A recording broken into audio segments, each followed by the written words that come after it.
Hello दोस्तों, नमस्कार। मैं भी एक आप सभी का एक बार फिर से बहुत बहुत स्वागत करता हूं आपके अपने इस यूट्यूब परिवार में। तो आप सब कैसे हैं? उम्मीद करता हूं आप सब अच्छे होंगे, स्वस्थ होंगे और एसएससी एमटीएस हवलदार एग्जाम 2025 की तैयारी बहुत ही अच्छी तरीके से कर रहे होंगे। तो साथियों, आज की इस क्लास में हम लोग एसएससी एमटीएस में जो सबसे अधिक सवाल पूछे जाते हैं उन्हीं प्रश्नों को डिस्कस करने वाले हैं। तो साथ ही जैसा कि इस टाइम एसएससी एमटीएस और हवलदार एग्जाम 2025 के लिए फॉर्म फिलअप चल रहे हैं, जो कि साथ ही 24 जुलाई तक चलने वाली है। तो इसी फॉर्म फिलअप में हम साथ ही क्या करें, जितने भी प्रीवियस ईयर में पेपर हुए हैं तो एक एक शिफ्ट के क्वेश्चन पेपर को डिस्कस कर रहे हैं। तो आज साथ ही एक और शिफ्ट को डिस्कस करेंगे जो कि आपके लिए अति महत्वपूर्ण होने वाले हैं। जिस लेवल के सवाल पूछे जाते हैं हर शिफ्ट में, बिल्कुल उसी लेवल के आज की इस क्लास में हम लोग प्रश्नों को देखने वाले हैं।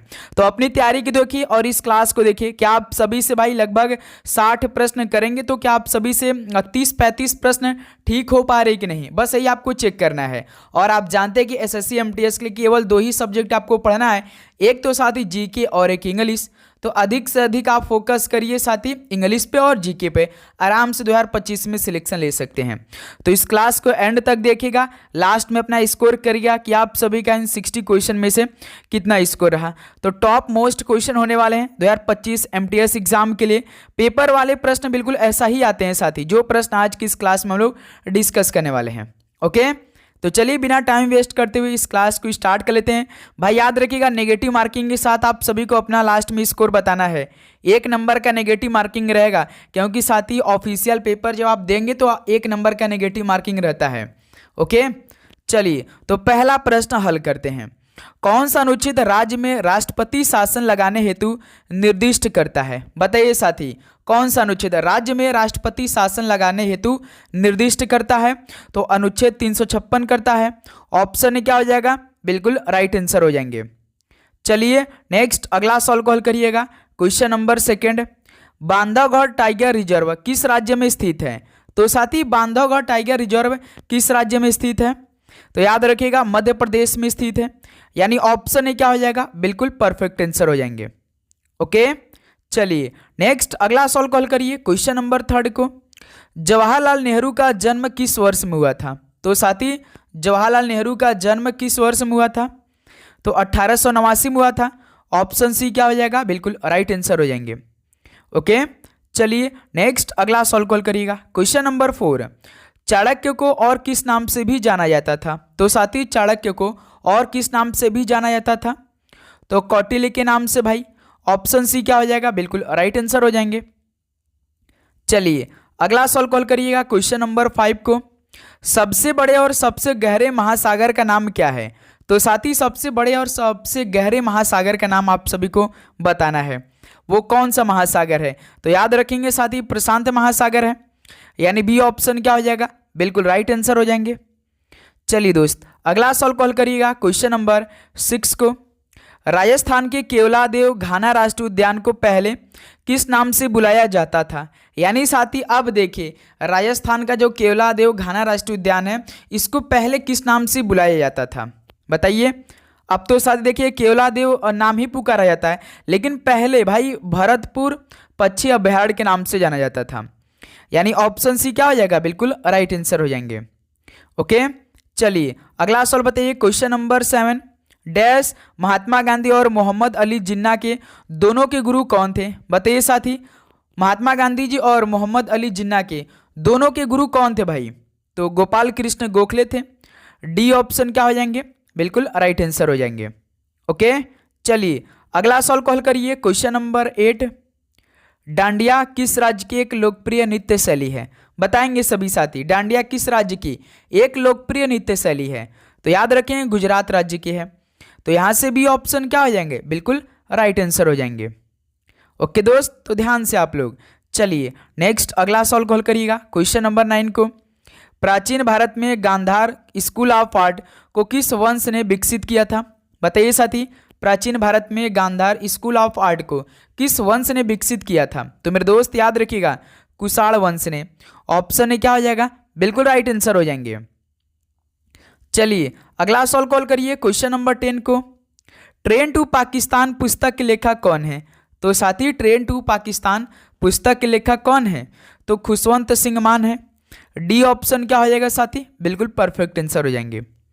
ओके, चलिए अगला सवाल कॉल करिएगा क्वेश्चन नंबर 11 को। विधानसभा द्वारा राष्ट्रगान को कब अपनाया गया था? तो साथी विधानसभा द्वारा राष्ट्रगान को कब अपनाया गया था? तो 21 जनवरी 1950 को अपनाया गया था। ऑप्शन सी क्या हो जाएगा, बिल्कुल राइट आंसर हो जाएंगे। तो साथी आप सभी को एक सवाल बताना है कि राष्ट्रगान को साथी किस भाषा में अपनाया गया था। चलिए इस सवाल का राइट आंसर आप सभी साथी बताइएगा कमेंट करके। सभी साथी का राइट आंसर आना चाहिए कि साथी भारतीयों ने जब राष्ट्रीय गान को अपनाया था तो किस भाषा में अपनाया था, कमेंट करके बताइए। चलिए अगला सवाल को हल कर लेते हैं क्वेश्चन नंबर 12 को। राज्यसभा के सदस्यों का निर्वाचन कितने वर्षों की कालावधि के लिए होता है? बताइए साथी, राज्यसभा के जो सदस्य हैं इनका निर्वाचन कितने वर्षों के लिए भाई होता है? तो आप जानते हैं साथी लगभग आपका 6 वर्षों के लिए होता है। तो यहाँ से डी ऑप्शन क्या हो जाएंगे, बिल्कुल राइट आंसर हो जाएंगे। ओके, चलिए अगला सवाल को हल करिए क्वेश्चन नंबर 13 को। निम्नलिखित में से किस नृत्य शैली को लद्दाख के शाही नृत्य के रूप में भी जाना जाता है? तो भाई जानते हैं एसएससी एमटीएस में सबसे अधिक सवाल पूछे जाएंगे स्टैटिक जीके, तो साथ में हम आपके लिए स्टैटिक जीके के भी सवाल अब लेकर चल रहे हैं क्लास में। ओके, तो साथी आपको बस क्या करना है, चैनल पे नया है अभी तक सब्सक्राइब करके नोटिफिकेशन को नहीं ऑन किया, आपके पास नोटिफिकेशन नहीं पहुंच पा रही है तो साथी नोटिफिकेशन को ऑल पे सेट कर लीजिए। तो क्लास लगभग आपका एक दिन में 3 क्लास हो रही है, क्योंकि समय कम है तो हमें इस बार साथी एमटीएस में सिलेक्शन लेने के लिए अधिक से अधिक पढ़ने की जरूरत है। बिल्कुल एग्जाम ओरिएंटेड सारे क्वेश्चन हम करा रहे हैं। और भाई आप जानते हैं कि इस टाइम हमारी एक सीरीज चल रही है जो कि प्रीवियस ईयर के चल रहे हैं, उसके बाद अपनी ग्रुप में तैयारी चलने वाली है। 10 से 15 हज़ार भाइयों को आपको इस सीरीज में जोड़ना है। तो आप क्या करेंगे, बस आपको नोटिफिकेशन को ऑन कर लेना है। ओके, देखिए लद्दाख के शाही नृत्य के रूप में किसको जाना जाता है? तो याद रखिए साथी सुंडोल नृत्य को। ऑप्शन भी क्या हो जाएगा, बिल्कुल राइट आंसर हो जाएंगे। चलिए अगला सवाल कॉल करिए question number 14। Gateway of India किसने बनवाया था? चलिए ये भी बता दीजिए कि गेटवे ऑफ इंडिया कहाँ पर स्थित है। सभी साथी सवाल का राइट आंसर बताएंगे भाई कि गेटवे ऑफ इंडिया किसने बनवाया था, ये कहाँ पर स्थित है। देखिए बनवाया तो भाई देखिए ब्रिटिश सरकार ने बनवाया था, लेकिन आप सभी को बताना है कहाँ पर स्थित है, दिल्ली में स्थित है या मुंबई में स्थित है, कमेंट करके बताइए। चलिए नेक्स्ट अगला सवाल कॉल करिए क्वेश्चन नंबर 15 को। लोकसभा अध्यक्ष के रूप में निर्वाचित प्रथम महिला का नाम बताइए। लोकसभा अध्यक्ष के रूप में निर्वाचित प्रथम महिला का नाम आपको बताना है। तो भाई मीरा कुमार थी। ऑप्शन सी क्या हो जाएगा, बिल्कुल राइट आंसर हो जाएंगे। चलिए अगला सवाल कॉल करिए क्वेश्चन नंबर 16 को। भारतीय संविधान का अनुच्छेद 370 किसके बारे में है? तो साथी भारतीय संविधान की जो आर्टिकल 370 है वो किसके बारे में उल्लेख करता है, बताइए। तो कश्मीर को विशेष दर्जा के बारे में है। ऑप्शन यहाँ से क्या हो जाएगा आपका, बिल्कुल राइट आंसर हो जाएंगे। ओके, चलिए अगला सवाल कॉल करिए क्वेश्चन नंबर 17 को। पदार्थों की कठोरता को मापने के साधन को क्या कहा जाता है? तो भाई पदार्थों की कठोरता को मापने के साधन को क्या कहा जाता है? तो याद रखिए ड्यूरोमीटर बोलते हैं। ऑप्शन सी यहाँ से क्या हो रहे हैं, बिल्कुल राइट आंसर हो जाएंगे। चलिए दोस्त अगला सवाल कॉल करिए क्वेश्चन नंबर 18। पासी कोंगकी किस राज्य का लोक नृत्य है? बताइएगा पासी कोंगकी ये किस राज्य का लोक नृत्य है? तो भाई ये अरुणाचल प्रदेश का है। ऑप्शन भी क्या हो जाएगा, बिल्कुल राइट आंसर हो जाएंगे। चलिए नेक्स्ट अगला सवाल कॉल करिए क्वेश्चन नंबर 19। स्वर्ण क्रांति यानी गोल्डन रेवोल्यूशन किस क्षेत्र से संबंधित है? तो साथी स्वर्ण क्रांति किस क्षेत्र से संबंधित है, बताइए सवाल का राइट आंसर। फल, अंडे, तिलहन या मछली? स्वर्ण क्रांति यानी साथी फल से संबंधित है। ऑप्शन क्या हो जाएगा, बिल्कुल राइट आंसर हो जाएंगे। चलिए अगला सवाल कॉल करिए क्वेश्चन नंबर 20 को। तो खजुराहो समूह के प्रसिद्ध स्मारक किस राज्य में है? खजुराहो समूह के प्रसिद्ध स्मारक किस राज्य में है? तो भाई मध्य प्रदेश में स्थित है। ऑप्शन भी क्या हो जाएगा, बिल्कुल राइट आंसर हो जाएंगे। चलिए नेक्स्ट अगला सवाल कॉल करिए क्वेश्चन नंबर 21। कृष्णा नदी का उद्गम स्थल कौन सा है? तो साथी कृष्णा नदी का उद्गम स्थल कौन सा है? तो महाबलेश्वर है भाई। ऑप्शन भी यहाँ से क्या हो जाएगा, बिल्कुल राइट आंसर हो जाएंगे। ओके, चलिए अगला सवाल कॉल करिएगा क्वेश्चन नंबर 22 को। निम्नलिखित में से कौन सा देश भारत का पड़ोसी देश नहीं है?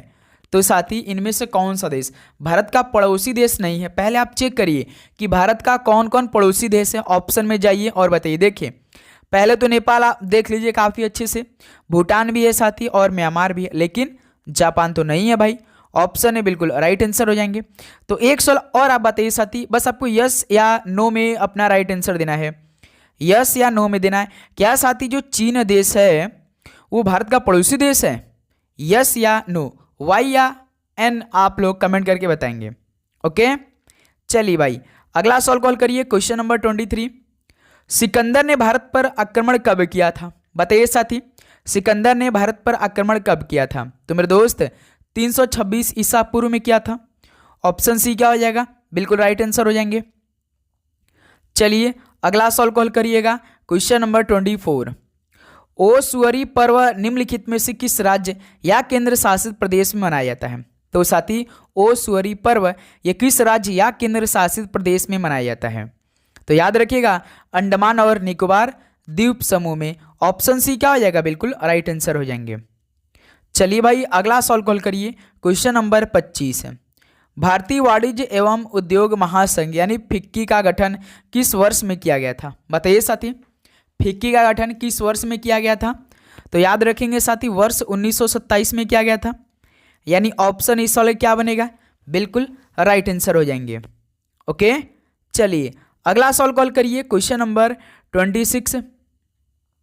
किस अनुच्छेद के अंतर्गत भारत के सर्वोच्च न्यायालय में रीट याचिका दायर की जा सकती है? बताइए साथी, किस अनुच्छेद के अंतर्गत भारत के सर्वोच्च न्यायालय में रीट याचिका दायर की जा सकती है? तो अनुच्छेद 32 के अंतर्गत। तो यहां से ऑप्शन भी क्या हो जाएंगे? बिल्कुल राइट आंसर हो जाएंगे। ओके चलिए अगला सवाल बताइए, क्वेश्चन नंबर 27। 2011 की जनगणना के अनुसार निम्नलिखित में से किस उत्तर पूर्वी राज्य में साक्षरता दर सबसे अधिक है? तो मेरे दोस्त 2011 की जनगणना के अनुसार किस उत्तर पूर्वी राज्य में साक्षरता दर सबसे अधिक है? आपसे डायरेक्ट ऐसे सवाल नहीं पूछेगा सबसे अधिक साक्षरता वाला राज्य बता दीजिए, जो कि केरल है, ऐसे नहीं सवाल पूछेगा एमटीएस में, थोड़ा सा घुमाएगा सवाल। तो मेरे दोस्त उत्तर पूर्वी राज्य की बात कर रहा है तो मिजोरम है, ध्यान दीजिएगा। ऑप्शन सी क्या हो जाएगा? बिल्कुल राइट आंसर हो जाएंगे। ओके चलिए भाई अगला सवाल कॉल करिए, क्वेश्चन नंबर 28। हर्षवर्धन और पुलकेशिन द्वितीय का युद्ध किस नदी के तट पर हुआ था? तो मेरे दोस्त हर्षवर्धन और पुलकेशिन द्वितीय का युद्ध किस नदी के तट पर हुआ था? तो याद रखिएगा साथी नर्मदा नदी के तट पर हुआ था। ऑप्शन ए क्या हो जाएगा? बिल्कुल राइट आंसर हो जाएंगे। चलिए अगला सवाल कॉल करिए, क्वेश्चन नंबर 29। भारत में दूसरी बार एशियाई खेलों का आयोजन किस वर्ष किया गया था? तो भारत में दूसरी बार एशियाई खेलों का आयोजन किस वर्ष में किया गया था? बताइए। तो 1982 में हुआ था भाई। ऑप्शन ए क्या हो जाएगा? बिल्कुल राइट आंसर हो जाएंगे। चलिए नेक्स्ट अगला सवाल कॉल करिए, क्वेश्चन नंबर 30 को। तो सागा दावा मुख्य रूप से सिक्किम में भारत के निम्नलिखित में से किस समुदाय द्वारा मनाया जाता है? देखिए सागा दावा तो भाई ये सिक्किम में मनाया जाता है, लेकिन किस समुदाय द्वारा मनाया जाता है? तो ये बौद्ध समुदाय के द्वारा। ऑप्शन बी क्या हो जाएगा? बिल्कुल राइट आंसर हो जाएंगे। चलिए नेक्स्ट अगला सवाल कॉल करिए, क्वेश्चन नंबर 31। वर्ष 2018 में मणिपुरी में संगीत नाटक अकादमी पुरस्कार किसने जीता? तो साथी वर्ष 2018 में मणिपुरी में संगीत नाटक अकादमी पुरस्कार किसने जीता है? तो अखम लक्ष्मी देवी। एसएससी एमटीएस का फेवरेट सवाल है भाई ये, याद रखिएगा आप लोग। डी ऑप्शन क्या हो जाएगा? बिल्कुल राइट आंसर हो जाएंगे। चलिए नेक्स्ट अगला सवाल कॉल करिए, क्वेश्चन नंबर 32 को। भूकंप की तीव्रता मापने के लिए किसका प्रयोग किया जाता है? तो मेरे दोस्त भूकंप की तीव्रता मापने के लिए किसका प्रयोग किया जाता है? तो भाई याद रखिएगा रिक्टर स्केल का। तो यहाँ से ऑप्शन सी क्या हो जाएंगे? बिल्कुल राइट आंसर हो जाएंगे। ओके चलिए नेक्स्ट अगला सवाल कॉल करिए, क्वेश्चन नंबर 34 को। पौधे में स्वतंत्र रूप से संगठित संवाहक नलियों के रूप में कितने पथ निर्मित होते हैं? तो साथी पौधे में स्वतंत्र रूप से संगठित संवाहक नलियों के रूप में कितने पथ निर्मित होते हैं? तो भाई याद रखिएगा 2 होते हैं, 2 रास्ते होते हैं। तो यहाँ से डी ऑप्शन क्या हो जाएंगे? बिल्कुल राइट आंसर हो जाएंगे। ओके चलिए भाई लास्ट में अपना स्कोर करेंगे कि आप सभी का आज की इस क्लास में टोटल क्वेश्चन में से कितना स्कोर रहा, वो भी भाई 1 नंबर नेगेटिव मार्किंग के साथ बताएंगे अपना स्कोर। ओके देखिए भारत में हरित क्रांति ने निम्नलिखित में से किसके उत्पादन में वृद्धि की? तो साथी भारत में हरित क्रांति ने किसके उत्पादन में वृद्धि की? तो याद रखिएगा साथी गेहूं में की थी भाई। ऑप्शन ए क्या हो जाएगा, बिल्कुल राइट आंसर हो जाएंगे। चलिए नेक्स्ट अगला सॉल्व कॉल करिए। क्वेश्चन नंबर 35, 10वीं पंचवर्षीय योजना की अवधि क्या थी? 10वीं पंचवर्षीय योजना का टाइम पीरियड कब से लेकर कब तक चला था?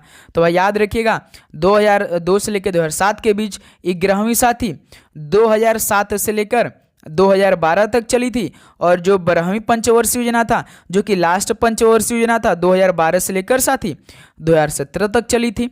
लेकिन आपसे ये सवाल नहीं पूछता, सबसे अधिक साथी पूछ लेता पहली पंचवर्षीय योजना।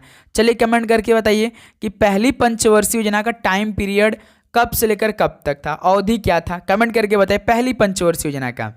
सभी साथी बताएंगे भाई। ओके चलिए अगला सवाल कॉल करिए। Question number 36, Hindustan socialist Republican association यानी HSRA की स्थापना दिल्ली के किस शहर में हुई थी भाई? बताइए। तो हिंदुस्तान सोशलिस्ट रिपब्लिकन एसोसिएशन की स्थापना मेरे दोस्त दिल्ली के फिरोजशाह कोटला स्टेडियम में हुआ था। ऑप्शन बी क्या हो जाएगा, बिल्कुल राइट आंसर हो जाएंगे। चलिए नेक्स्ट अगला सवाल कॉल करिए। क्वेश्चन नंबर 37 को, निम्नलिखित में से किस राज्य में अबोर पहाड़ियां स्थित है? बताइए साथी, किस राज्य में अबोर पहाड़ियां स्थित है? तो याद रखिएगा अरुणाचल प्रदेश में स्थित है। ऑप्शन सी क्या हो जाएंगे, बिल्कुल राइट आंसर हो जाएंगे। चलिए अगला सवाल बताइएगा। क्वेश्चन नंबर 38, बॉम्बे में पहली सूती कपड़ा मिल की स्थापना किस वर्ष की गई थी? तो साथी बॉम्बे में पहली सूती कपड़ा मिल की स्थापना किस वर्ष में की गई थी? तो याद रखिएगा 1854 में की गई थी। तो यहाँ से भी ऑप्शन क्या हो जाएंगे, बिल्कुल राइट आंसर हो जाएंगे। ओके चलिए नेक्स्ट अगला सॉल्व कॉल करिए। क्वेश्चन नंबर 39 को, इंपीरियल बैंक ऑफ इंडिया की स्थापना कब हुई थी? तो मेरे दोस्त इंपीरियल बैंक ऑफ इंडिया की स्थापना कब हुई थी? तो 1921 में हुई थी इंपीरियल बैंक ऑफ इंडिया की स्थापना। तो यहाँ से डी ऑप्शन क्या हो जाएंगे, बिल्कुल राइट आंसर हो जाएंगे। ओके चलिए नेक्स्ट अगला सॉल्व कॉल करिए। क्वेश्चन नंबर 40, और साथी आप सभी से एक बात और भी कहनी है, क्योंकि साथी देखिए एसएससी एमटीएस की तो वैकेंसी आ चुकी है। सभी स्टूडेंट अपनी फॉर्म बहुत अच्छी तरीके से भरें। सिंपल साथी 10वीं पे ये फॉर्म अप्लाई हो रहा है। आप सभी के पास अपना आधार कार्ड होना चाहिए, और 10th का जो रिजल्ट होता है यानी मार्कशीट होता है वो होनी चाहिए, और आधार कार्ड और 2 फोटो साथी साइन, यही आपका 4 डॉक्यूमेंट लग रहा है। और साथी ये सेंट्रल का एग्ज़ाम होता है, सेंट्रल का नौकरी होता है, तो इसमें साथी सेंट्रल का आपका जाति भी लग रहा है। ओके तो सेंट्रल का आप सभी के पास जाति होना चाहिए। ये तो आपका साथी फॉर्म भरने में डॉक्यूमेंट लग रहा है। लेकिन साथी ये हमें अभी नहीं मालूम है कि एसएससी एमटीएस में कितना पद आए हैं। वैसे तो हवलदार में साथी 1000 जो कि बढ़ने वाला है। तो इस पर साथी हम आप लोग क्या करते रहिए, ट्यूटर करते रहिए साथी। इस पर हम लोग एक मुद्दा उठाने वाले कि एसएससी एमटीएस में कब हमें मालूम होगा कितने पद हैं। वैसे तो मालूम हो जाता है, लेकिन साथी अभी हम वेट करेंगे आपके साथी फॉर्म फिलअप तक, यानी 24 तारीख तक हम वेट करेंगे। हो सकता है कि 24 तारीख तक एसएससी के द्वारा नोटिफिकेशन आ जाए कि इतना वैकेंसी है एमटीएस में। तो अभी बस अपनी पढ़ाई करते रहिए, 24 जुलाई तक हम वेट करेंगे।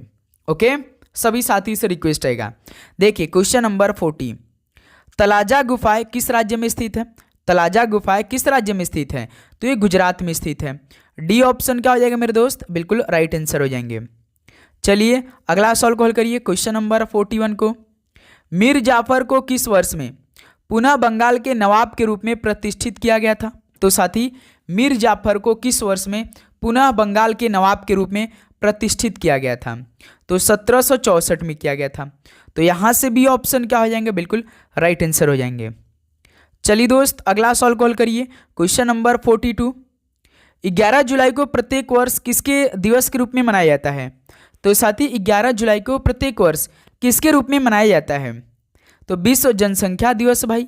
ऑप्शन सी क्या हो जाएगा, बिल्कुल राइट आंसर हो जाएंगे। चलिए नेक्स्ट अगला सॉल्व कॉल करिए। क्वेश्चन नंबर 43, शरीयतुल्लाह खान अंग्रेजों के खिलाफ किसका हिस्सा थे भाई? शरीयतुल्लाह खान अंग्रेजों के खिलाफ किसके हिस्सा थे भाई? तो ये तो फराजी आंदोलन के थे।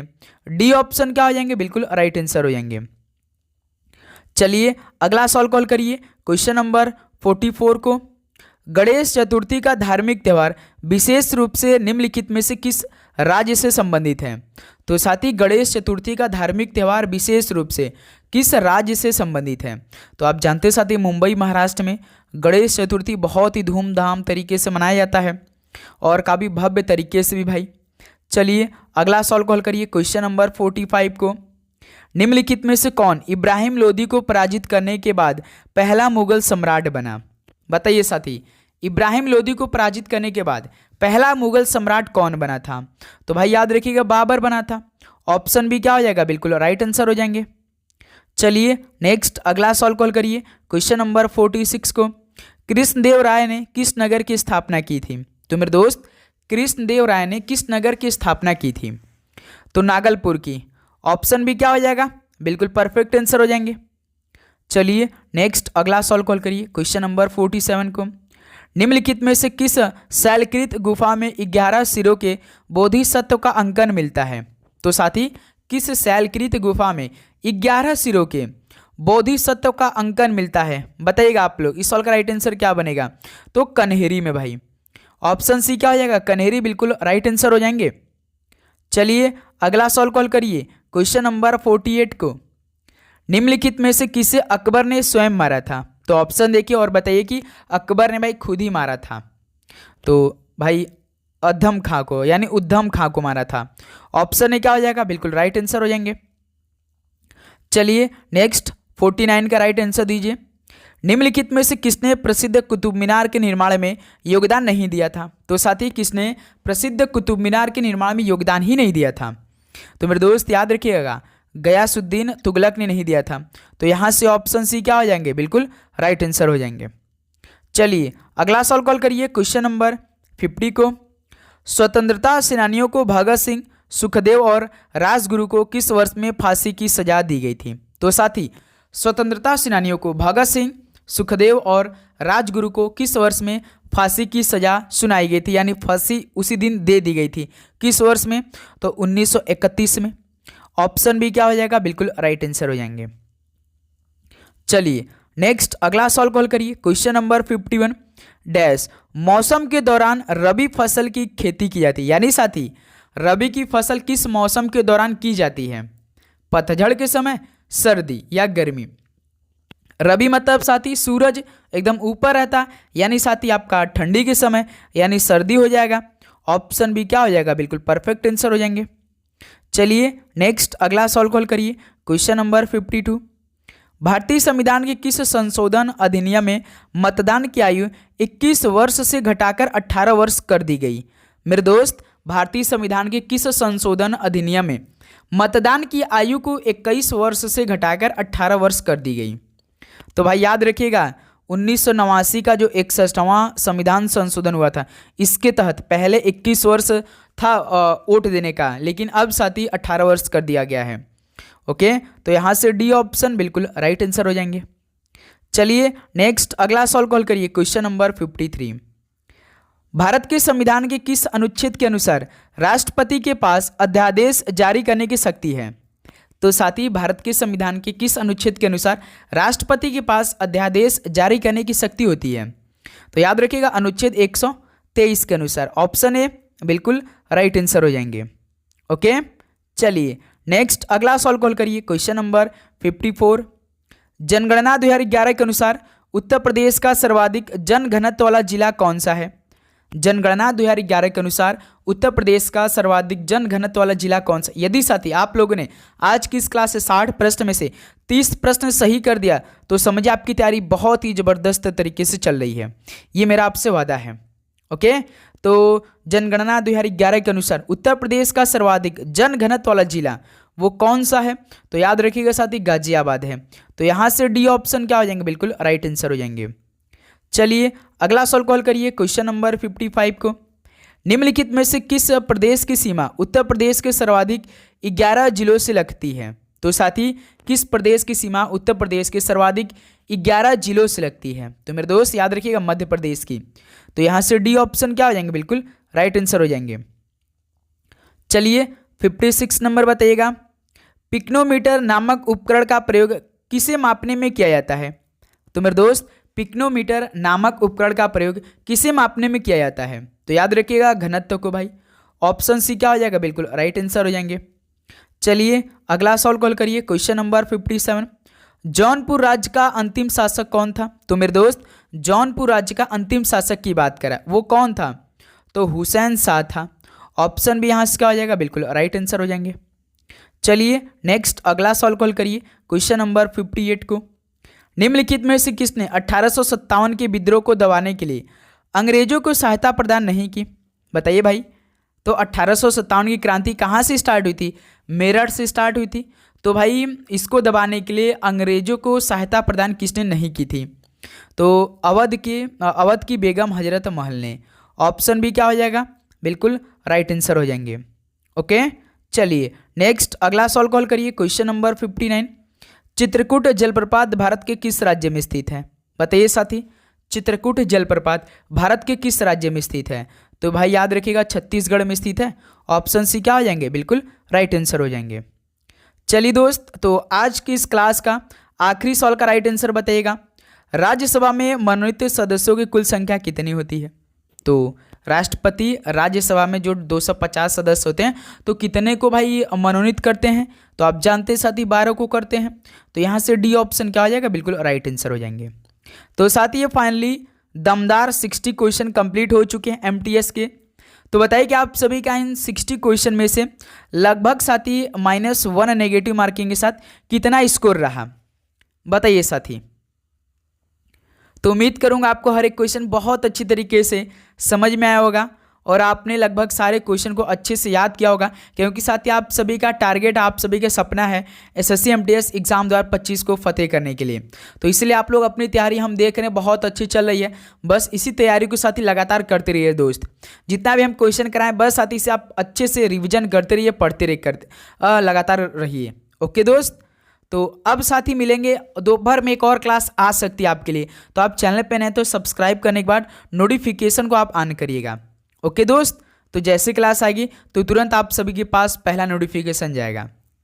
ओके, तो चलिए दोस्त इस क्लास को यहीं पर समाप्त करते हैं। मिलते साथ ही दोपहर में एक और क्लास के साथ। सभी को जय हिंद, जय भारत, पढ़ाई करते रहिए। ऑल द वेरी बेस्ट, धन्यवाद।